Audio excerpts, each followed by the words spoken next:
Welcome to a brand new episode of Retail Talks. I'm Christina, and here with me is Darko Pavic, CEO of Fiscal Solutions. Darko, great to see you. Hello, how are you? Hi, Tina. Hello to everyone. I'm great, thank you. I hope you too. Are you good? Of course, always. We are trying to be always great. Today we are talking about something very unexpected, I would say, culture in discount retail.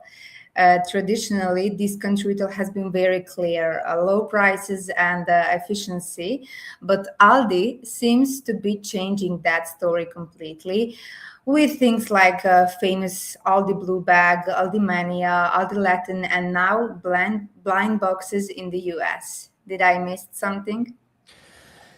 Yeah, it's difficult to say because Aldi is really an old company, very old company. They started 100 years ago, actually. We will talk about the history as well. And in all that, let's say, long life, they had so many interesting things. And today we will talk about lots of them. So probably we will miss some of them. So that's why no worry if we do that. But overall, it's a very interesting topic, and I think it's a cultural phenomenon that we will discuss today. Shall I give first a couple of words about what is actually happening in US? So, please. Yeah, so this is basically the reason why we are doing this, because Aldi is doing very special promotion in US. They are trying to give away, and not just trying, they are giving away so-called blind boxes. And usually this is not that typical because blind boxes you could expect in the, I think, beauty industry or maybe related to toys or something like that, but not really at a discounter. And Aldi is actually even hard discounter. So I didn't expect this kind of marketing tools and this kind of promotions at Aldi. So they started on 22nd, 3 days ago in US with that action, without those activities. And it's running till tomorrow, so 25th. It's just limited to the US stores. So it's not in Europe, not yet at least, not that I know. And what they are doing, actually, they are giving away 4 different types of the blind boxes. For our audience who maybe don't know, blind box is actually a box full of set of products inside. And if you are getting that kind of blind box, you don't know what is inside. So it's like surprise. And mostly the products are very interesting and very good. Aldi is giving those blind boxes, 4 different blind boxes, each day different one. One is related to the snacks, so it's a box full of different snacks. One is related to the protein stuff, I'd probably protein shakes or whatever. Then something related to the fiber, set of products related to the fiber. And at the end, there is a big mystery, let's say, so mystery box, some big surprise inside. And each of those boxes is, of course, very interesting. And I'm sure that people want to have it because it's lots of things. I didn't know how big these boxes are. Usually the boxes are not that big, but Aldi boxes are really, really big. Oh, sorry, I'm losing the earphones. But the best way is to show you the video. So let's show the video, and then it will be absolutely clear what is Aldi just doing in the moment. Let's see it. Yeah. One of their blind boxes, so let's unbox it together. So the first thing I found in the blind box was a little note from Aldi telling me what kind of blind box I got. All right, first up we have some honey barbecue chips.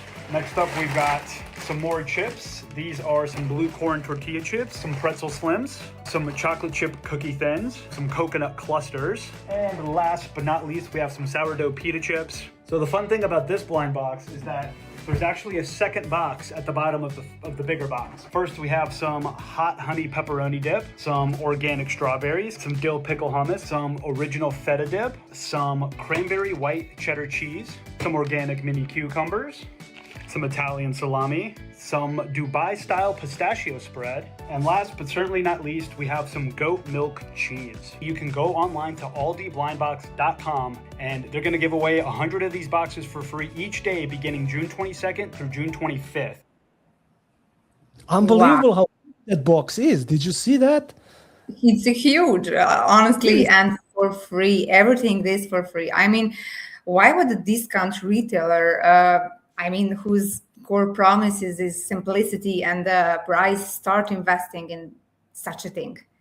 Yeah, I will give you background in a couple of seconds, but just let me give you some words about the experiences from the people which are doing that in the moment. So they are actually, if you go to the homepage of Aldi and then to the page especially for those blind boxes, and you want to claim one, usually you have to wait for hours because there is a kind of queue and you are queued in that queue and then you have to wait for hours.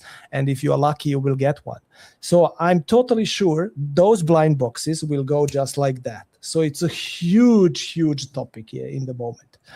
But the question is good. Why is Aldi doing that? And this is my favorite part of the discussion today. And I would really love to start with the history of Aldi, because not many people knows how the Aldi was created and who is actually Mr. Aldi.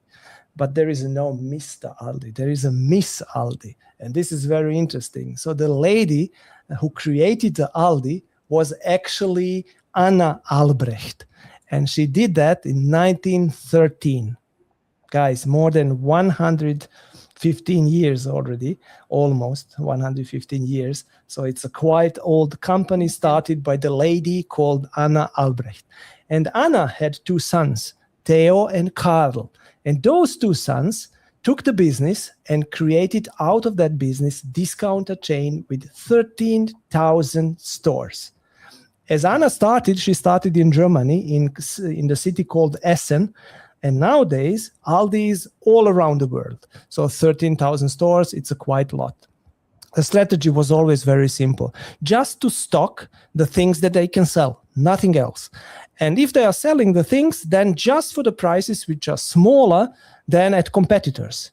No investment in marketing, no fancy stores, nothing. Product that just, let's say, even left in the pallets, they just open the pallet and the box and that's it, they sell it. It took just 10 years, not more, just 10 years to have more than 100 stores in Germany. Not bad. 1960, something happened, which was very important for the story of Aldi. Both brothers, you remember, there are two brothers, they argued about the cigarettes. Can you imagine that? One brother wanted to put the cigarettes very near to the POS, to the cash register, and another one wanted to put them on the shelf. They couldn't agree where to put the cigarettes, and they decided to split the company because of the cigarettes. This is the legend. If it's really like that, we don't know really. Many people think that they split it in two companies because of the strategical reasons, because they already had the amount of the stores, and lots of stores are not easy to manage.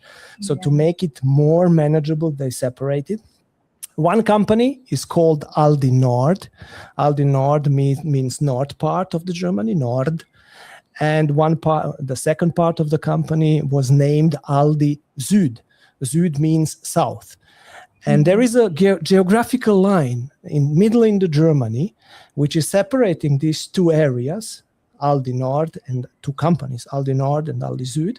And that line is called till today in Germany, Aldi Äquator. Can you imagine? So that important is this company. Fine, this was 1960. 1971, something very important happened.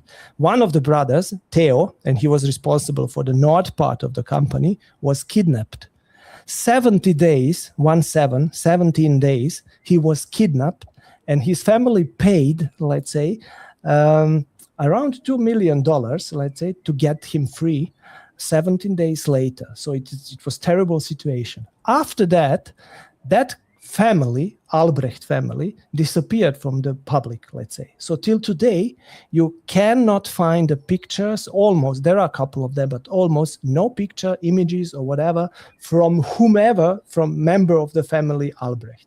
They are just like disappeared because of that bad experiences. So in the US, they started 1976. So it's also 50 years ago. And till end of this year, they are planning in US just 2,800 stores. Just, can you imagine, 2,800 stores? So they are belonging to the biggest grocery retailers in US, not just worldwide, but in US for sure. Okay, so far so good about the history. Now you have the frame, let's say, of the company. Now let's talk about the culture. And this is now very important and very interesting part. And then we will run through the culture, let's say, topics, and then we will conclude why the blind boxes are so good and why is Aldi doing that at least. But the history, these are the facts that I just mentioned. But now the culture topic is more or less my interpretation. So maybe I'm totally wrong, but it's how I see the situation.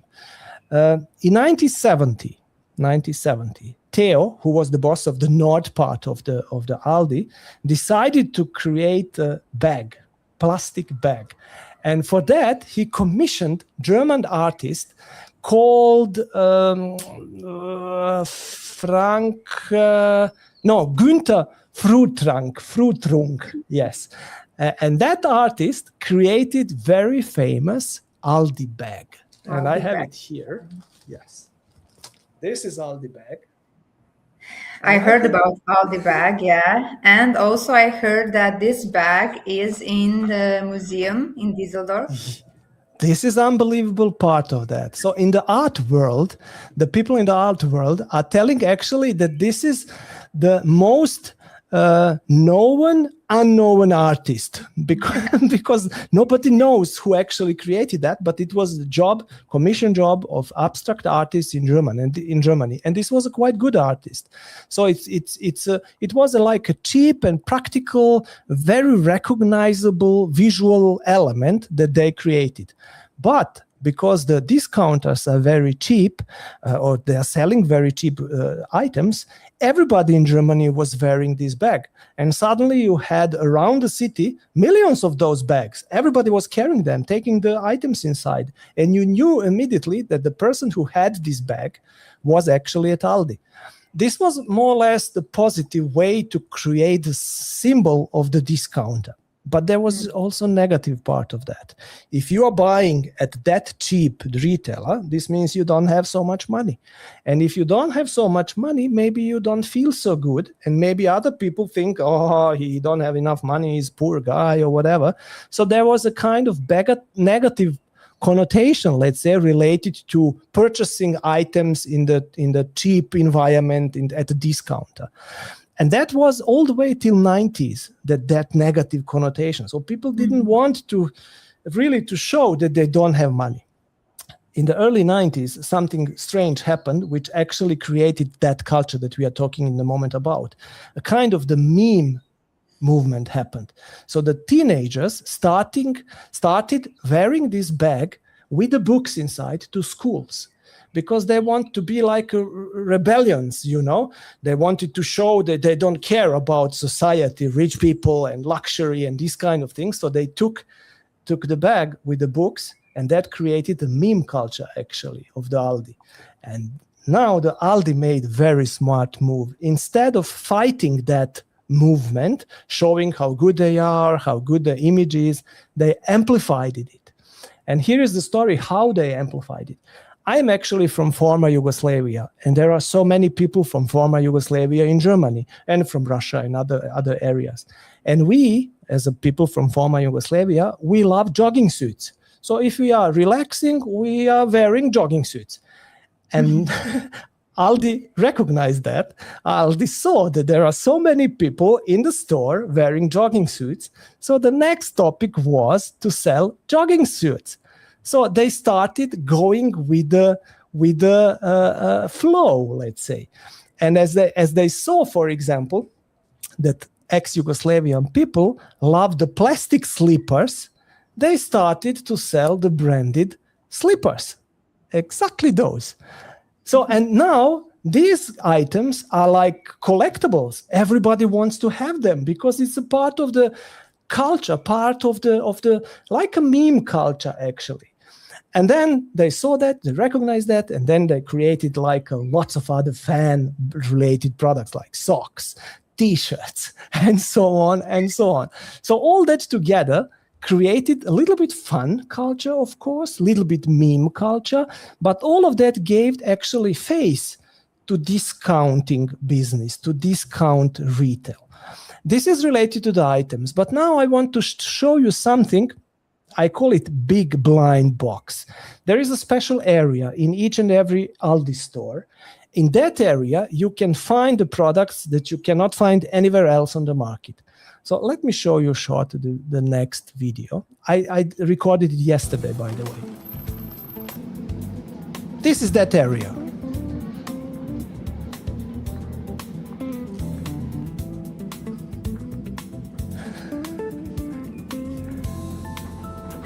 This is not food, by the way, obviously.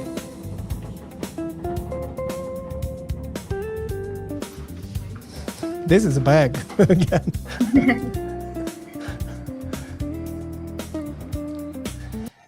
So nowadays, if you visit the Aldi store, if I visit the Aldi store, I'm always visiting that area. Even if I need just one small product, which is maybe something else, maybe Coke or water, whatever, I'm going to that area just to see if I will find an item which is very cheap but very good. It's like treasury hunt.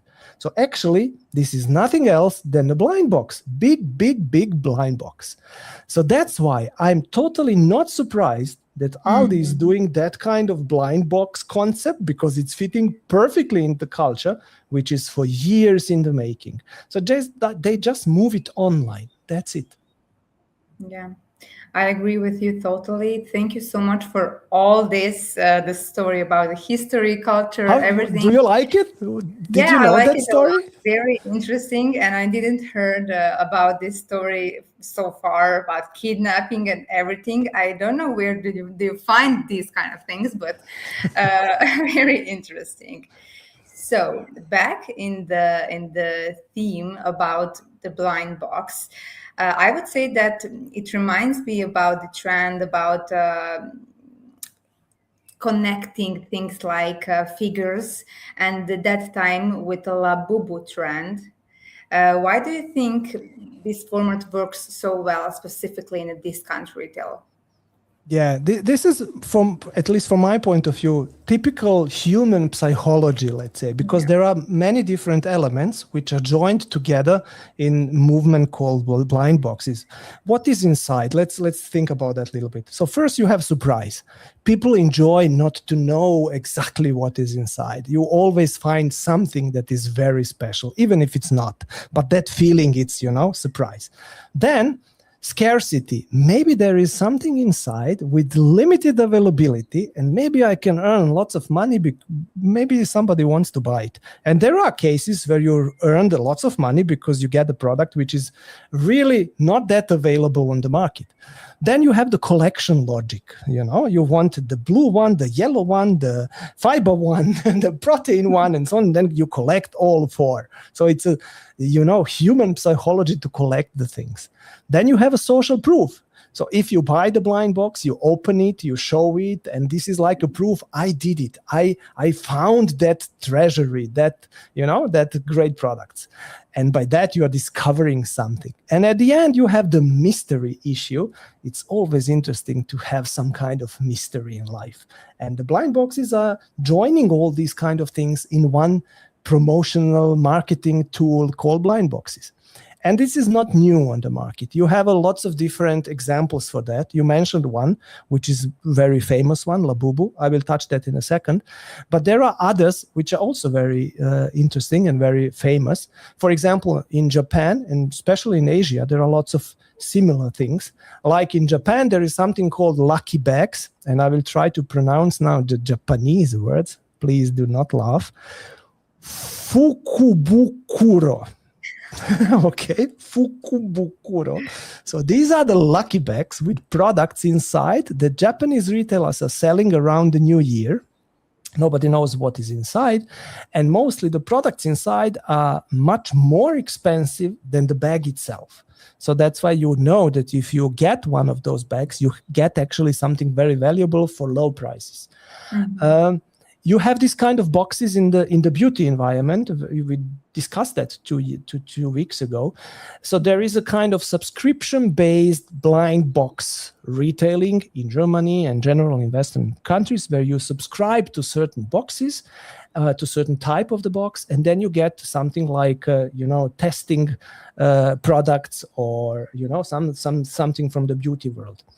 And I have even one example. It's not a beauty, but it's a snack box. There is a retailer in Germany selling the mystery boxes, blind boxes. Don't try to read it. I'm not sure what is the name. But the good thing is, and now you see the effect, now everybody's expecting to see what is inside. This is the reason why it's working. And if you open it, and if you check what is inside, hundreds of Japanese snacks. And this is simply funny, I would never buy this snack because I even don't know that it's existing. But if I buy the blind box, and if I open it, it's like funny to open it and to find it and then to try it. All together is very fun topic. My children love these kind of things. So this is example that I have. And Pop Mart did exactly the same thing. They put the nice toys, Labubus, in the blind boxes. They put some scarcity on this. If you collect this or that, which are very limited editions, then you can even earn lots of money. But Aldi did the same thing as well, and I didn't know that. So at the beginning of this year, in March, they had something what they called ALDImaniacs. And ALDImaniacs, yes, it's obviously very similar to Labubus. Yeah, it is. Do you have a Labubu? Do you own one? Sorry, but no. No? No, I don't. No. Okay, so we are already adults, so we should not have, maybe we should not have Labubus. But this was that huge hype. So Aldi did it really well. They created ALDImaniacs with the same concept, and it's available in Germany, and it's very cheap, actually. It's €2 or something like that. Yes. Yeah. Interesting. Darko, tell me, if we zoom out from Aldi specifically, what can other retailers learn from this? From my point of view, at least, I think the big learning is that the retailer should carefully watch the market, what's happening, and how the people are accepting the offering which retailers have, and then they should just amplify what is there, not creating a new movement. What is there, it's already great, and every retailer has the story, of course, unique story, and you can amplify that story and make a really culture out of that. So from my point of view, this is exactly what Aldi did. So you think that every retailer can build culture like this? I'm totally sure, because the job of the retailer is first to be unique. If they are not unique, the competitors will be better. So they have to be unique. So this means they have anyway very unique story. They just need to show it and to amplify the reactions on the market. If you had to summarize this entire situation in one sentence, from Aldi bag to blind box, what is the key takeaway for the industry? Don't be afraid to create a culture even from the things which are looking negatively. They can become very positive. The best example is Aldi with their discounting cheap markets ideas and strategies. So just do it, like Nike said. Thank you, Darko, a lot. Thank you so much for this conversation and for all your insights. Thank you all for watching Retail Talks. Don't forget to follow, share, and join us in the next episode. See you soon. Thank you, Tina. Thank you to everyone. Bye. Bye.